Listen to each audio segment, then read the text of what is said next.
Hi, Yinnies. Just a heads up to those of you that are watching this on YouTube, that in this solo episode today, I'm going to be going over quite a bit of theory. I got a lot of bullet points and lots of lists. And so I do have notes. And this is to keep me on track and to make sure that I don't miss anything. So you may see me looking up towards the camera and then looking back down frequently. And that's just because I'm checking out my notes, making sure that I've said everything that I want to say on each point. All right, let's continue. Okay, welcome back to the Yin Yoga podcast. If you are new around these parts, welcome. If you have been here before, welcome back. So today is a solo episode. And if we haven't met before, my name is Nick Danu, and I'm a yoga therapist and a Yin Yoga teacher trainer. If you are interested in more information, if you are a yoga teacher, you're interested in more information about my therapeutic Yin teacher training, then I will leave a link in the show notes. And that link will take you to my page where you can look and see if there's current dates. If there aren't current dates listed, it's because I'm just planning them. Or if the dates don't work for you, still make sure that you hop down to the bottom of the page and add your email to the wait list. Anyone who's on the wait list gets first crack at the training before I post it anywhere on social media. I always email the wait list first. And you also get access to a registration discount. So those on my email list will get a discount code. And the first 5 people that use that code will get a discount off of the training. So even if the training dates don't work for you currently, make sure that you hop on the list so that you get advance notice about the next training. And if you are not a teacher and you're a member of the general public and you would like to practice some seasonal yin classes on Zoom with me, then I'll put a link down for that too. And again, same thing goes. If there are no dates listed, then make sure that you hop on my email list, which you can do at the top of my website or at the bottom. Either way, there's an opportunity there for you to enter your email, and then you will get advance notice as to when class registration opens up again. Okay, let's get into the episode. So I often notice, both with my students and also just in kind of Facebook groups or teacher circles, that there isn't a very good understanding of Yin-Yang theory. And that can make teaching Yin yoga pretty challenging. That's why there's all kinds of confusing things happening in the yogaverse when it comes to Yin and Yang. Confusing things like saying that they're teaching a Yang to Yin class, which doesn't make any sense because unless you start standing, you're still teaching a Yin Yang class, even if most of it's movement and then into stillness. That's a podcast for another time. And so I can see these confusions about what Yin is. And I think that's because a lot of Yin trainings are quite short and they don't really dive into Yin Yang theory. And that might be because the teacher wants to focus more on other things. Or it might be that the teacher who's doing the training actually hasn't studied Chinese medicine or Taoist philosophy in depth. And so they don't feel very confident sharing Yin Yang theory. Whatever the reason, I noticed that there's a hole in trainings. And even with teachers who've taken Yin trainings, I often have teachers in my Yin trainings that have already taken other Yin yoga teacher trainings. And they come to mine and they're like, wow, we didn't even go over this in my first training. So everything that I'm about to go over together here in this episode is based on my Yin training. Now, obviously, in the training, we go into this even more in depth, but this will be kind of a good overview and a good introduction for those of you that are new to Yin-Yang theory. And I just want you to be patient with yourself as we go through this, because Yin philosophy is deep and so layered, and it could be studied in depth for years.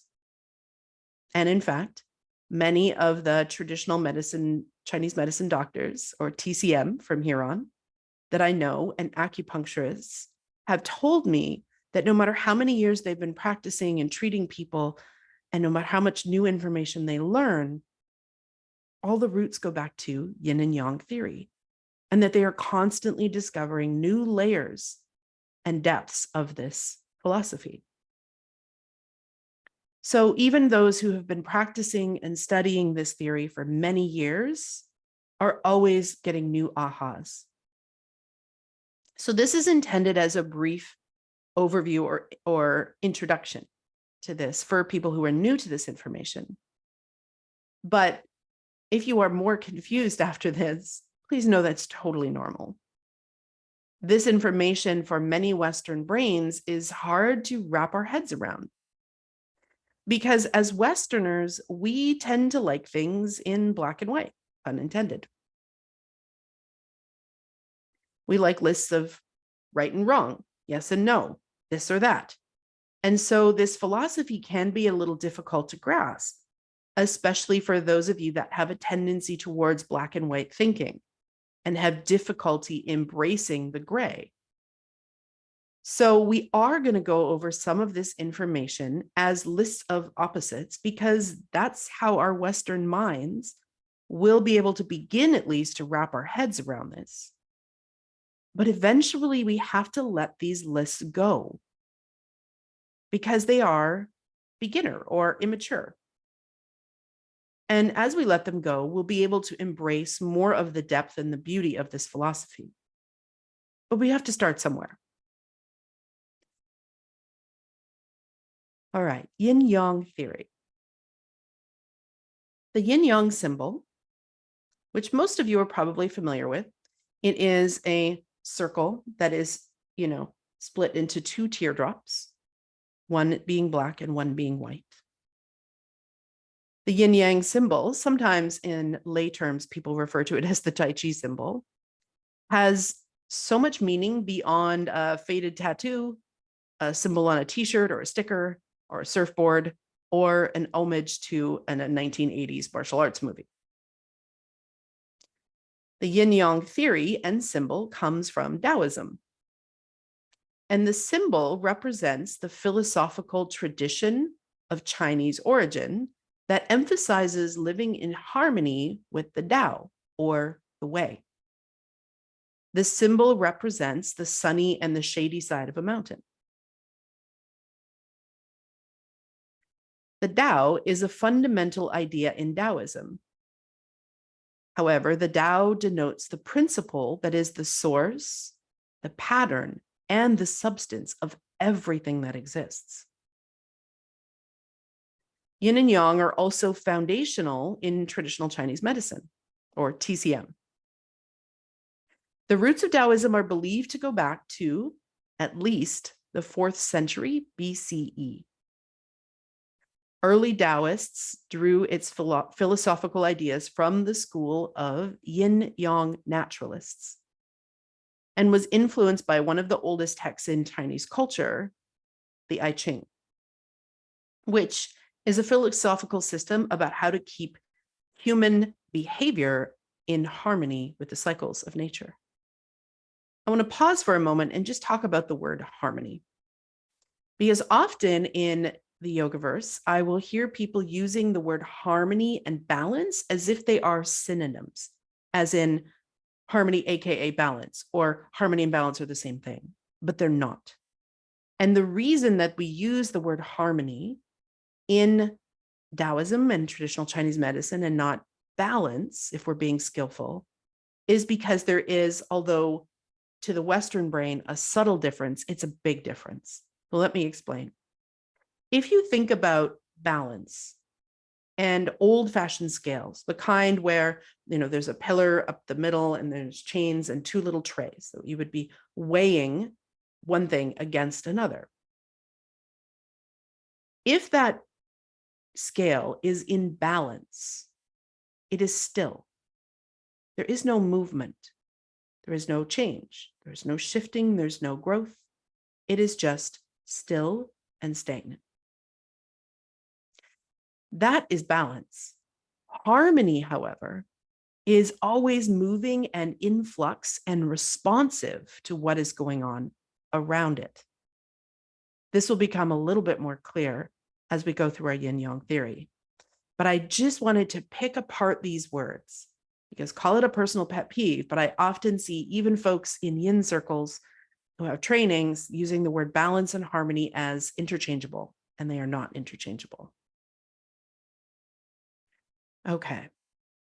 From the Tao I Ching, the Tao produced the one produced the two produced the three, and the three produced the 10,000 things.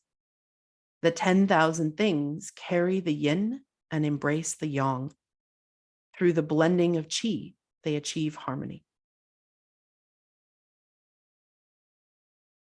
So, Yin-Yang theory, here we go.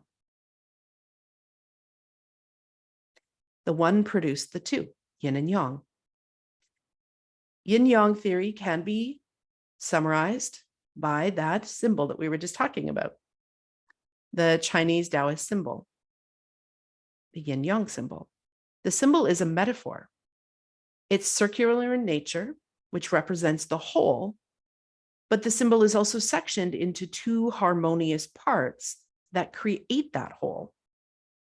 The white portion is the yang, and you may notice that I'm saying yang, not yang.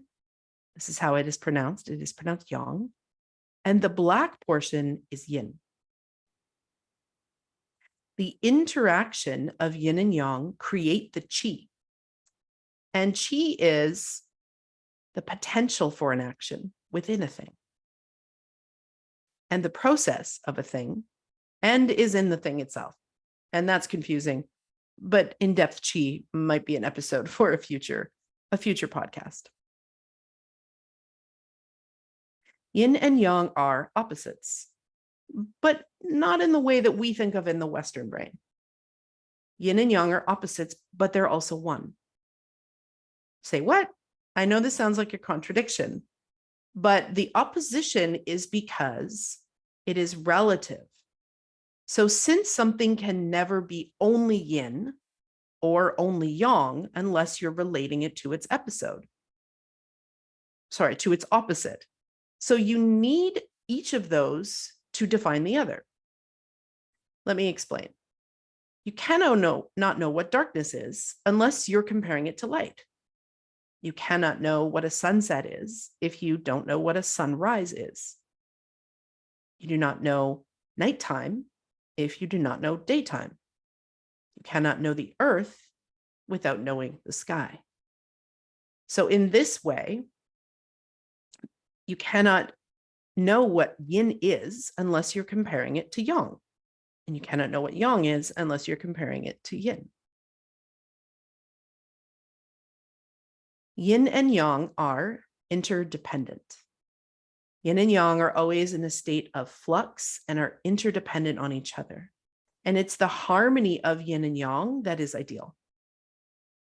If there's too much yin or too much yang, there will not be harmony. Consider our breath as an example.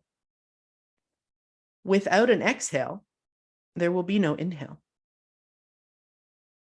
So in order to breathe properly, you need to exhale to make room for the inhale. So there must be a harmony between inhale and exhale. And so although yin and yang can be observed, they cannot be separated because they depend on each other for their actual definition.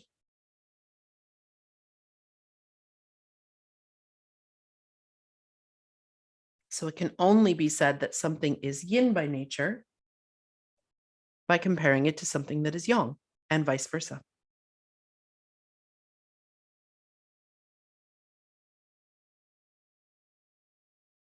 Yin and yang, wax and wane. So these teardrop shapes, or sometimes they're referred to as fish, within the yin-yang symbol are also symbolic. There is a wider section of yin, so the black side, and that would be when the wider section is yin, then the yin is dominant and the yang is yielding to the yin, or sometimes they'll say retreating. And the thinner black section of that teardrop shape is the area where there is less yin, and so then the yang would be more dominant. The wider area of yang, or the white, would mean that the yin is yielding to the yang, or retreating. In order to contract, it is first necessary to expand. In order to weaken, it is necessary first to strengthen. In order to destroy, it is necessary to promote. In order to grasp, it is first necessary to give. Again, from the Tao Te Ching. Yin and yang support each other. In traditional Chinese medicine, they use the word yin and yang control each other. And they do, especially when it comes to Chinese medicine diagnosis. But I feel like the word control has a little bit of baggage attached to it in Western culture. So I often say yin and yang control and support each other. So if there is too much yin, yang will be weak. If there's too much yang, yin will be weak. The two hold each other in a state of harmony. For example, if somebody works too much and never rests, they'll become ill. Conversely, if an individual only rests, got a lot of couch potato going on, and doesn't do any physical work or movement, you can also become ill. So the harmony of yin and yang requires the advancing and yielding of each like a dance. It's a dynamic process of transformation and change. If you only sit on the couch and never move your body, you will be ill. If you are always go, go, go, go, and you never take time to rest, you can also become ill. Yin and yang have seeds of the other. So if you're looking at a yin-yang symbol, you will notice that the yin portion, the black portion, has a small little seed or a little dot of white, or the yang within it.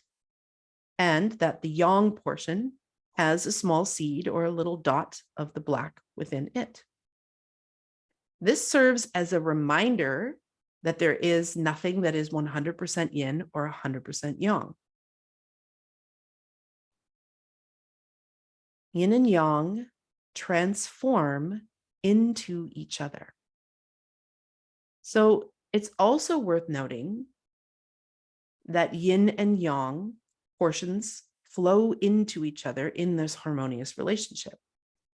So they are mutually dependent on one another and in a constant, continuous flow and a state of interbeing. And this is what's different than the word balance. In balance, we have stillness, stagnation. There is no flow, there is no movement.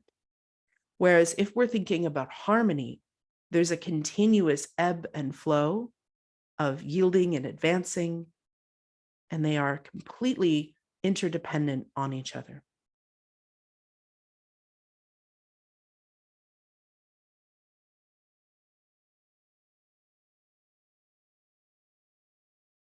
Often when these concepts of yin and yang are explained to Western students, they are presented as lists of opposites. And even when I did my Chinese medicine studies, they did this, lists of opposites.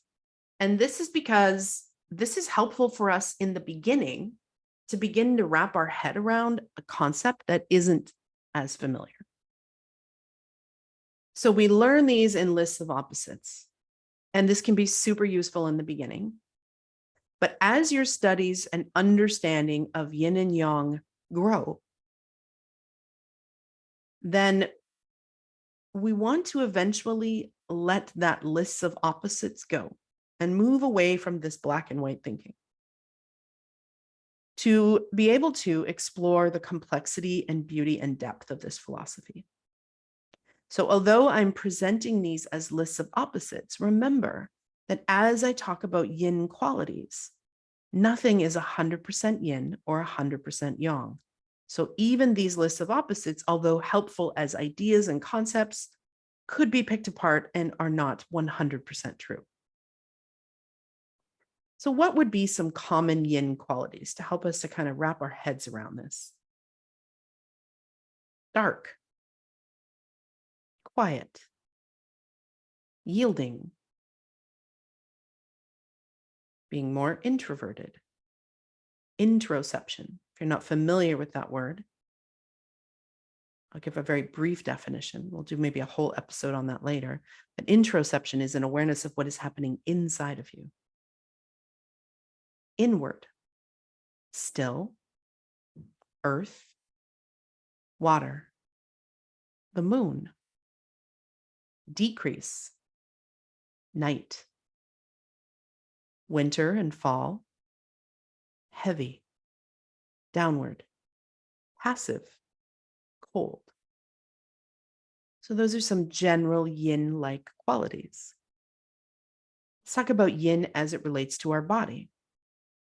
The front of our body is considered yin, and the back of the body is considered yang. And this is because at the time in Chinese culture, when people were out doing their work, and we weren't all stuck in offices behind computers back then, the sun would have been hitting the back of their body as they were, farming or doing whatever work they were doing outside. So the front of the body is yin. The inside of your limbs, so the inner side of your arms, the inside of your legs. The midline, so the middle of your body. The lower half of the body. The inside of the body. The bone. Now, I've had questions in the past too about why is the lower half considered yin? It's because it's closer to the earth. And the earth is more yin-like in nature. And deep fascia is also in that list of yin when it comes to the body. So let's discuss some yang qualities in general. Bright, boisterous, advancing, being more extroverted, outward, active. It's connected to the elements of fire and wood, the sun, daytime, spring and summer, light, upward, dynamic, hot. And so yang as it relates to the body, the back of our body, the outside of your limbs, so the outer sides of your arms and your legs, the lateral line, so away from the midline, the upper half of the body being closer to the sky, to the heavens, the surface of the body, muscle and tendon. Okay, so you might be thinking right now, okay, well, this is all well and good, but what the hell does this have to do with yoga? So let's discuss some yin yang as it relates to our yoga practice.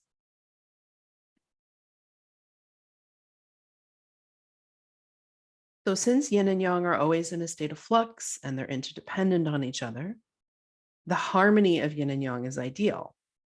However, most of the yoga practiced in North America is more yang-like in nature, some more than others. So for example, Hatha yoga, although still a form of yang yoga by the definitions we're going to go through here, probably less yang than maybe an Ashtanga practice. So yin and yang, again, remember being a spectrum. So some of these styles of yoga or characteristics will be a little more yang and a little less because yang is not a fixed point, but they do carry some common characteristics. Movement, repetition, striving, strengthening, effort, warmth or heat, proprioception. I talked briefly above about introception being an awareness of inside of you. Proprioception is what is necessary to be aware of what's happening outside of you. For example, imagine you're standing at the front of your yoga mat and you are directed to step your right foot back to come into a high lunge. In order for you to know where your yoga mat is in space and where to place that foot, that requires proprioception. Flow, increased heart rate. Yang forms of yoga tend to be more structured. And there's more of a focus on the aesthetics. What does the pose look like? Or AKA alignment sometimes. The sun. In fact, there's many styles of yoga that include sun salutations in every single class. They are more achievement-based, more bright, more expansive, more of a focus on evolution. Yang styles of yoga tend to strengthen and stretch muscles. There's often a focus on structure, alignment, and the aesthetics of a pose. And in a yang style of yoga, one is more likely to increase their heat of their body, blood flow, and circulation due to the repetitive movement. Okay, so let's contrast that with some of the yin qualities and characteristics as it relates to yoga. Stillness, quiet, cool, surrender, opening, softness, interoception. Again, the focus is on an awareness of what is happening inside of you. Function, as opposed to aesthetics. Poses are more freeform. No focus on alignment. The moon, dark, singular, meaning in a yin class, we're not repeating the same pose again and again. If we're doing an asymmetrical pose, we'll do one side and then the other, but we're not doing the same pose in repetition like you would in a more yang form of yoga. And in a yin practice, we're focusing more on involution, going inward. So it's important to remember that nothing is fully yin and nothing is fully yang. So yes, I just did these wonderful lists of opposites, and our Western brain is going to want to grab onto those things and get attached to, no, but Nick said this is yin, right? But we have to remember that nothing is fully yin and nothing is fully yang, and that they're always in a state of flux and change, and that you have to compare one to the other. So I can only say that something is yin if I can say that something else is yang. And that even within the yin-yang symbol itself, there's a little circle of yang in the black and in the yin portion of the symbol. And conversely, there's a little black circle in the white, or the yang portion of the symbol. Let's take a moment to look at an example of how we have to analyze this and understand the framework of where we're making this analysis from in order for it to be accurate. So let's talk about a tree. If we were to use a tree as a way to explore yin-yang philosophy, we could say that the roots of the tree are yin because they're more hidden, they're in the dark, they're underground. And then with that comparison, then we could say that the trunk of the tree is actually more yang because it's above the ground and it's touched by the sun. It's closer to the sky. And if you were using the sun or distance from the sky as a way to define what is yin or yang, then this would be pretty clear for this frame of reference. But what if that wasn't the lens we were looking at the tree from? What if instead we were using the gauge of growth or density as our reference for defining which parts of the tree are yin or yang? In that case, the roots grow more rapidly and are more dense, less dense and solid than the trunk of the tree. And so in that case, they could be considered more yang because they are growing and expanding and they are less dense or solid. And the trunk of the tree, because it is solid and more slow growing, could be considered more yin. So I'm going through this so that you understand that there is no definitive answer as to which part of the tree is yin or yang. The answer is often yes, or both, or it depends. And this is one of the things that is beautiful about this philosophy and yin yoga in general, but also can be frustrating, is that there are no black and whites. There are no right and wrongs. The answer is always, well, it depends. So let's summarize some of the things we've gone over so far. Yin-Yang Theory and the symbol comes from Taoism, which is a philosophical tradition of Chinese origin and the foundation for traditional Chinese medicine. Yin and Yang are opposites. Yin and Yang are interdependent. Yin and Yang wax and wane. Yin and Yang control, or I like to say, support each other. Yin and Yang have seeds of the other. Yin and Yang transform into each other.